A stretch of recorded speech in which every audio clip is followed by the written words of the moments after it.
हमने लूक के सुसमाचार में पढ़ा है कि जोसेफ और मरियम को गलीलिया से नाजरत तक एक लंबी थका देने वाली यात्रा करनी पड़ी, जो यहूदिया में है, जहां से यूसुफ मूल रूप से आए थे।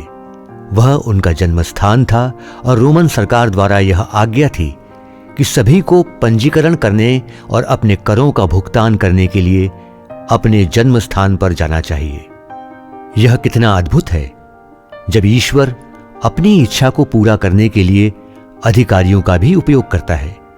हमने पाया कि इस कठिन यात्रा के बाद, यह देखते हुए कि मैरी के प्रसव का समय निकट था, उन्हें बैतलहम में रहने के दौरान आराम करने और रहने के लिए जगह ढूंढना पड़ी। लेकिन शहर में लोगों की बड़ी आमाद के कारण इस थके हुए जोड़े के लिए कोई जगह उपलब्ध नहीं थी।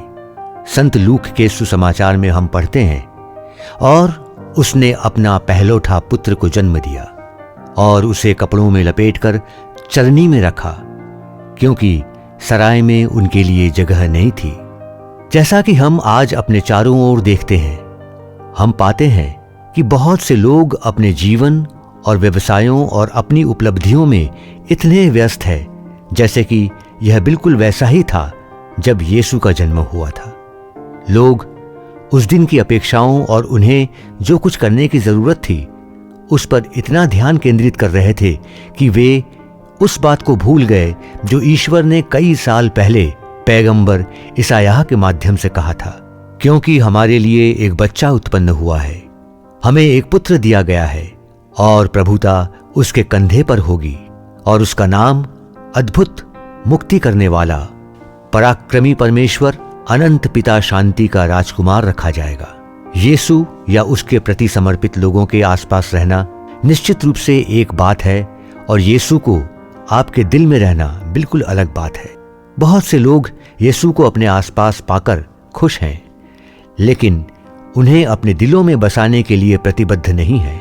मालिक के लिए सराय में कोई जगह नहीं, कि वह स्थिति आज भी इन दिनों स्वयं प्रकट होती है।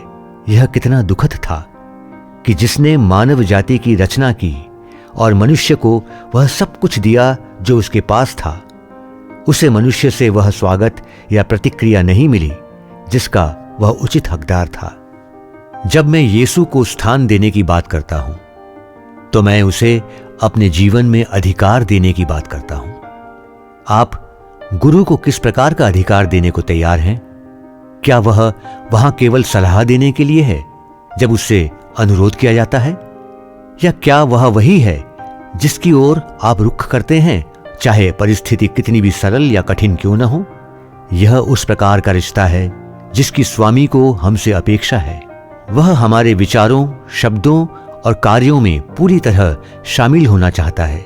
वह चाहता है कि हम उसके साथ घनिष्ठ संपर्क में रहें और अपने जीवन के हर हिस्से को उसके साथ साझा करें, क्योंकि कोई भी हमें उसके जैसा नहीं जानता और समझता है। आज सबसे सम्मानित अतिथि के लिए जगह बनाएं, जो आपके दिल के दरवाजे पर दस्तक दे रहा है।